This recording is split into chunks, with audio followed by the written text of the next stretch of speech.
தமிழ்நாடு எலெக்ஷனோட exit poll result release ஆயிடுச்சு. Already winners யாருன்னு நெறைய பேர் முடிவு பண்ணிட்டீங்க. பட் இங்க கிரவுண்ட் ரியாலிட்டி வேற. 100லேருந்து ஒரு சில 1000 மக்கள்ட்ட மட்டுமே எடுக்கப்படுற சர்வே தான் இந்த எக்ஸிட் போல் ரிசல்ட்ஸ். ஸோ ஒரு சில டிவி சேனல் சொல்றது மக்கள் கருத்து ஆகாது. இங்க கிரவுண்ட் ரியாலிட்டி வேற. அது நமக்கு லாஸ்ட் எலெக்ஷனும் ப்ரூவும் பண்ணியிருக்கு. எக்ஸிட் போல்ஸ் எப்போதுமே ஒரு சில கட்சியை சார்ந்து அண்ட் ஒரு சில மீடியாவை சார்ந்து மட்டுமே நடக்கும். அது ஒரு மக்கள் முடிவும் கிடையாது. இந்த எக்ஸிட் போல் மிகவும் யார் அதிகமாக பாதிச்சிருக்குன்னா டிவிக்கே தான் அதிகமாக பாதிச்சிருக்குன்னு சொல்ல முடியும். ஏன்னா அவங்க தான் மிகப்பெரிய ஹோப்பில் இருந்தாங்க.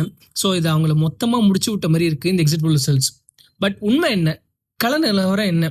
நான் ஒரு நம்பர் சொல்கிறேன். டிஎம்கே 145 தொகுதிகளும், ஏடிஎம்கே ஒரு 75 தொகுதிகளும், டிவிகே 2லேருந்து ஒரு 3 தொகுதிகளும், என்டிகே 3லேருந்து ஒரு 5 தொகுதிகளும் ஜெயிக்க வாய்ப்புகள் ரொம்பவே அதிகமாக இருக்கு.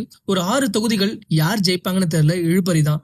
அந்த 6 தொகுதியிலும் மேக்ஸிமம் டிஎம்கே ஏடிஎம்கே தான் போகும், என்டிகே அண்ட் டிவிகேக்கு வராது. ஸோ நான் சொன்ன இந்த நம்பர்ஸ் தான் மேக்ஸிமம் கிரவுண்ட் ரியாலிட்டியோட மேட்ச் ஆயிருக்கு. நான் சொன்னது ரைட்னா மே 4க்கு வந்து என் கமெண்ட் செக்ஷனில் உங்கள் கருத்தை பதிவு பண்ணுங்கள். அண்ட் சில ரசிகர்கள் என் கமெண்டில் கடிக்கலாம், சில ரசிகர்கள் என்னை வச்சு செய்யலாம். பட் இதுதான் கிரவுண்ட் ரியாலிட்டி. ஸோ யாரும் இந்த எக்ஸிட் போல்ஸை நம்பி உங்கள் மனசை தளர விடாதுங்க. Hope for the best. For more updates follow news with Parthi. Thank you.